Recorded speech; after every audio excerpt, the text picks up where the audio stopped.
In this tutorial, I'll show you how to use Landscape Builder Stencil tool to control where items are placed in your landscape. This tool lets us draw where we want things and then use the procedural placement tools in Landscape Builder to create those items in our scene. I'm using Unity 2017.1, but you can use 5.5 or 5.6. I've created a new project and imported the Landscape Builder package and the character standard assets. Let's open the Landscape Builder editor, and I'm just going to dock it here over on the right. First thing I want to do is save my scene, and I'm just going to call it Stencil Scene. Okay, and I'm going to create a new basic landscape. This is just for demo purposes, nothing special. I'm just using standard assets, but I'm sure you've got some great assets you can include in your project. So let's just call it something, name our new landscape. Let's just call it Stencil Landscape, and I'm going to make it 2000 by 2000 and accept the other defaults and generate our landscape. It's prompting me for a clipping plane from a camera. I'm going to delete this camera later, so it doesn't really make any difference. And let's add a new topography layer, and let's use something I know like planes base, and make it the noise tile the same as the landscape size. Let's go ahead and generate that. And just give it a bit of texture, I don't know, maybe some dirt, so we can see what's going on. I'm going to set the texturing mode to constant influence because I want it across my whole landscape, and decrease the strength so that when we add more textures they'll take priority. Let's go ahead and texture the landscape. Okay, we're now ready to add our stencil. So we go to the landscape tab, expand stencils, add stencil to landscape, and immediately you'll see that it's prompting us to create a unique name for the stencil. This will help us later if we have multiple scenes and multiple stencils. Let's just call it something imaginary. I know Stencil 1. And we can see it has this layer. So a stencil consists of multiple stencil layers, much in the same way a painting program has multiple drawing layers. A stencil layer can be saved to produce texture maps that can be used with other procedural placement features in Landscape Builder, like texturing, trees, grass, mesh, prefabs, or whatever. Can also be used directly in topography layers, which I'll show you shortly. Let's give our stencil layer a name, maybe mountains layer, and we're going to just check on this box that says show stencil, and that'll give us a view of our entire landscape in a top-down perspective, so that we can see where things easily go in our landscape. Down here there's this, in this layer we have resolution. So we could increase or decrease the resolution of this particular layer, and that could add or reduce the detail that we get to paint to.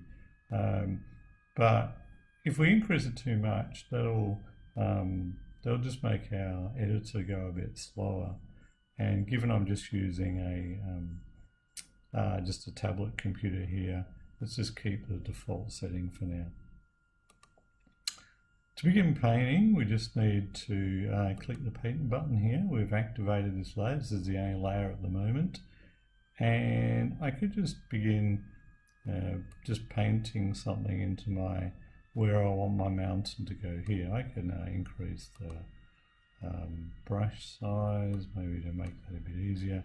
And I could say, let's just put some sort of mountains in the corner of our landscape here. And I can decrease the brush size a bit if I want to just finish off these edges. I'm not too concerned because I can go ahead and save this by just clicking the paint button again,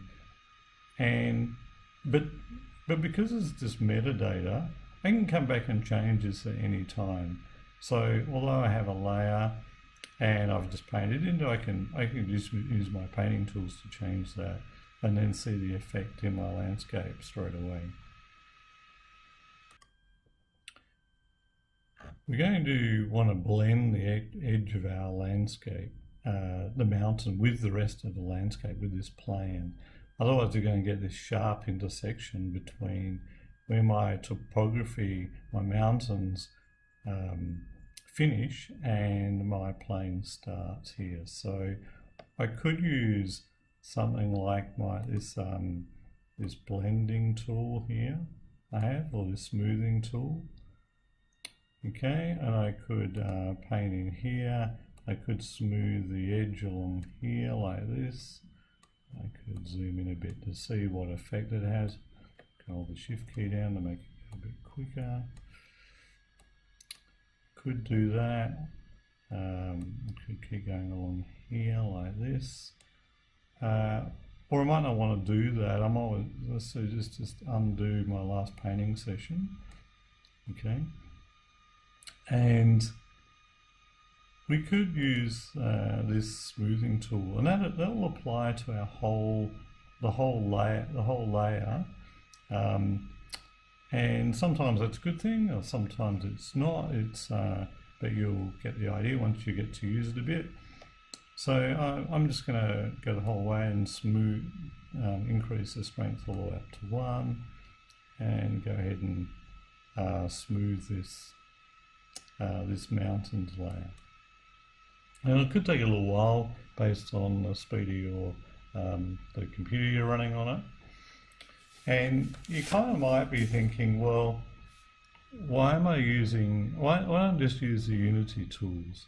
And the stencil layer stores metadata for our procedural placement, for things like mountains, trees and rocks and whatever. And to edit those at any time or come back and change them using the standard Unity tools can be a bit difficult at times. So storing the metadata for your procedural placement is you'll find that it's much easier to create your landscapes and then come back and modify them later. And the other thing is that you might want to send the metadata of your landscape to another team member, because maybe they're working on a different aspect of the project and you want to send them updates for the actual landscape, and they're going to add other assets to it. So you can just export the landscape as a landscape builder template, and then you can just email them that metadata template, or just drop it on a Skype session, or stick it on OneDrive, or in Dropbox or whatever, and that can speed up the whole development process, especially if you've got a team that's spread around the world and not just down the corridor.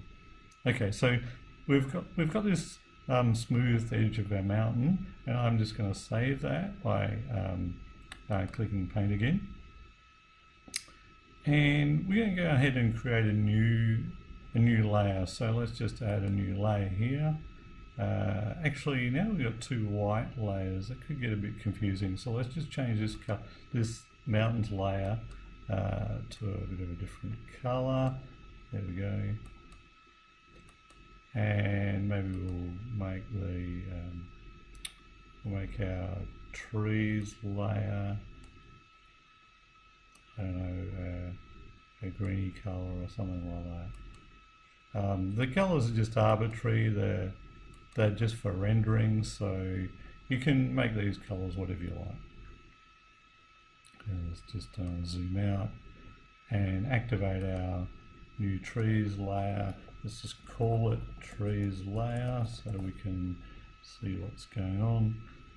And I'm just going to paint in here. Oh, actually, rather than use this my solid brush, let me just undo that, and let's just use the gradient brush for a moment. And the reason that is, I can create like a bit of a blurred edge to my where I'm painting into my layer, and that could save me a little bit of time later. So let's just maybe we put a bit of I don't know, a forest down here somewhere. You can make it whatever shape you like. Maybe I'll how about I just have a few trees around here. Oops, that's probably not what I do. I can also just use the eraser tool here and just get rid of bits I don't want. Okay, let's give that a go again. Let's just put a few trees down, maybe just on the edge of our mountain here somewhere. And how about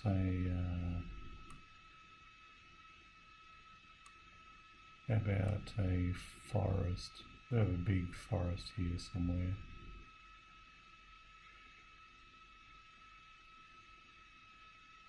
Okay, it can be whatever shape we like. Actually, I wanted to have a bit of a blurred edge for that, so let's just rub that out and do it again.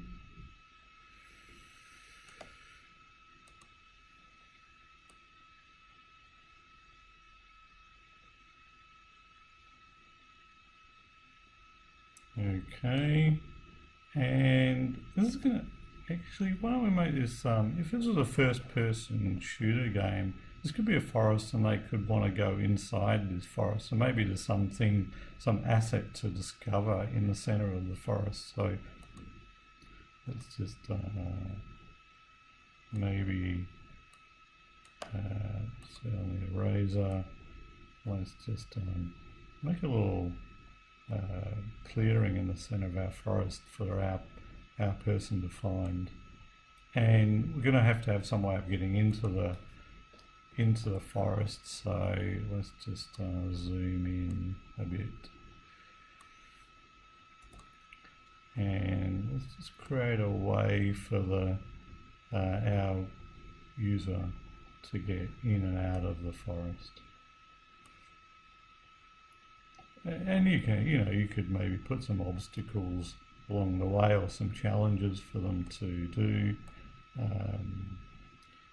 along this path or something. You can make some dead-end paths or whatever, make a bit of a maze if you want to.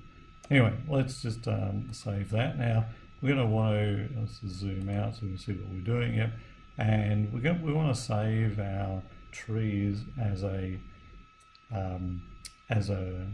texture map. So I'm not going to save the mountains as a texture map because we're going to use that directly in the topography layer.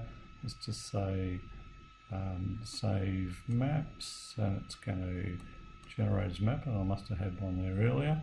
Okay, so it's going to prompt me to overwrite that. Okay, so let's turn off our stencil and go to topography, and we'll just hide that layer and add a new one. And this time we want to add an additive layer because we're going to add our layer on top of our plane. So we're going to go mountains, peak, or range. Well, I also use mountain peak additive. Set the noise tile size to 2000. And we're going to come down here to curve modifiers and filters. Let's expand that because we want to add a topography layer filter. So I'm going to add this topography layer filter in, and it wants to be a stencil type. and I want to add in my stencil. And you can see it's pre-selected the first layer. We could have chosen one of the others, but obviously we want our mountains layer. Let's just generate our height map now and see what that looks like. Okay, so you can see we have this kind of spiky piece of the mountain here at the end, and I don't really want that bit there, so let's go back to our stencil. We're going to activate the mountains layer because we want to draw into that and modify it. And actually you can see now that you can see we're looking down on top of our layer because there's the mountain that we just generated. So let's just activate that mountains layer, and I'm going to use this reduction tool because we want to reduce the height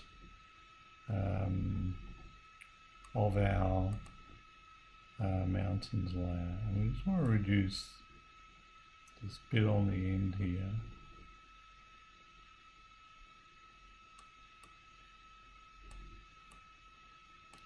Maybe something like that. Let's have a look at that.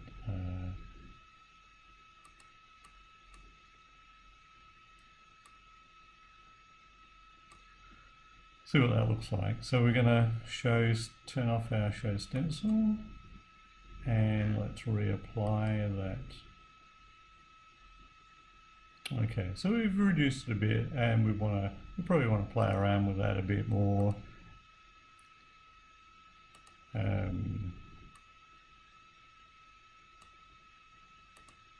You know, we could reduce this more. Give that a go. Anyway, so when you're happy with that and you've got it the way you want it, we could then go ahead and add our trees layer. Let's just add some trees. I don't know, that one will do. And in this case, see our trees placing mode. We want our trees placing mode to be map, because we're going to use our trees map, which we're going to drag in. That's the one we created from the stencil. Let's just turn off noise for a minute. Okay, let's give that a go, see what our trees look like. And yeah, our trees are in there. Maybe we want to increase the density a bit. Let's just add some more trees. Looks that's too much. How about maybe make them a bit closer together as well. Let's give that a go. Okay, so we've got our trees there, and you can see we also have our paths in there as well. Okay, so what do we want to do now? We could add a few more textures. Let's hide that one. Maybe let's maybe add some, I don't know, some sandstone or something, cliffs. Okay, we increase the tile size a bit, and we want to do maybe height. Actually maybe we should do inclination, so maybe inclination, say anything over, say 20, maybe 25 degrees and 90 or something. Let's just give that a go. Okay, let's just maybe make that a little bit darker. Let's just tint our colour a bit, maybe something like that. Yeah, could even be a little bit darker.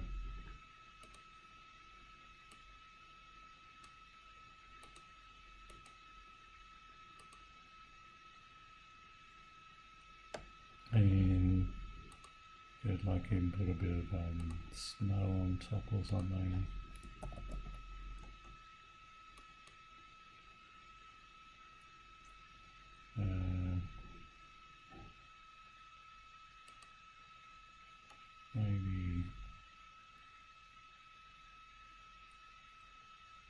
Let's give that a go.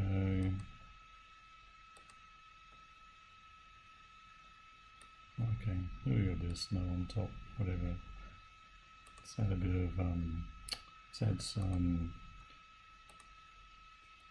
maybe some grass texture.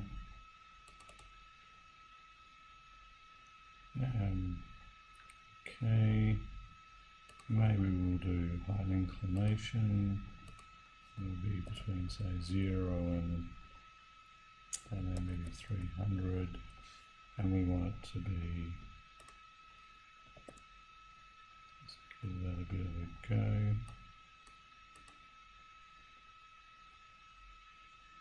Okay, and how about some forest floor or something underneath our trees? So for that we'd want to do, so maybe like forest floor,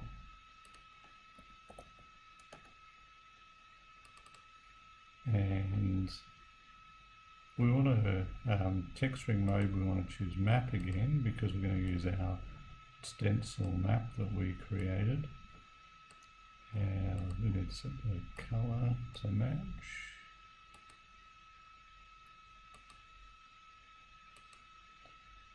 Okay, and maybe we decrease the noise tile size for our forest floor texture. Give it a bit more strength. Okay.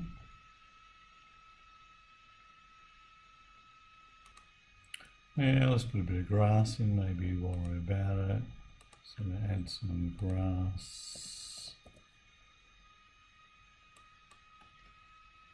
Okay. Maybe height and inclination.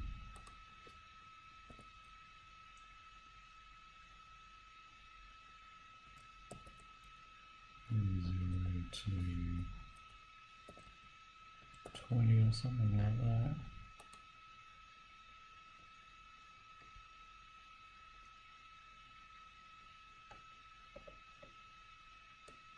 Okay.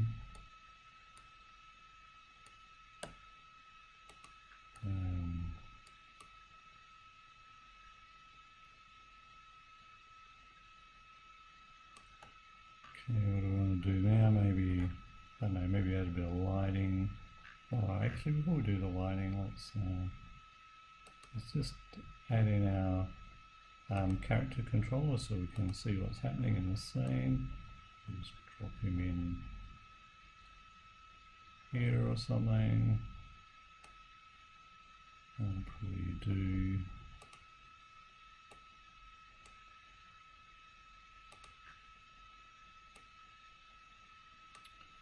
okay.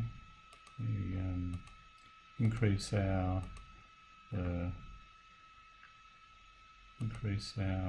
clipping plane a bit. Okay, and let's add some lighting into the scene. So scene settings, set up scene lighting. We also want to delete the old camera too. So let's just so we have a scene lighting. Start of day, maybe 9 in the morning. Maybe decrease the fog density during the day a bit. Turn on use weather. Maybe add a bit of weather to our scene. Cloud settings, image camera, that's right. Let's just set the defaults.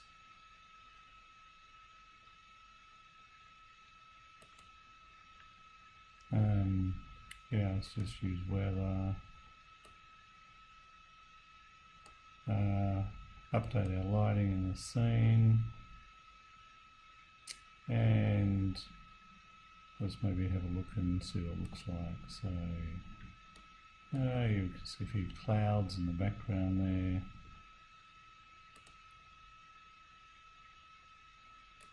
Just save our scene.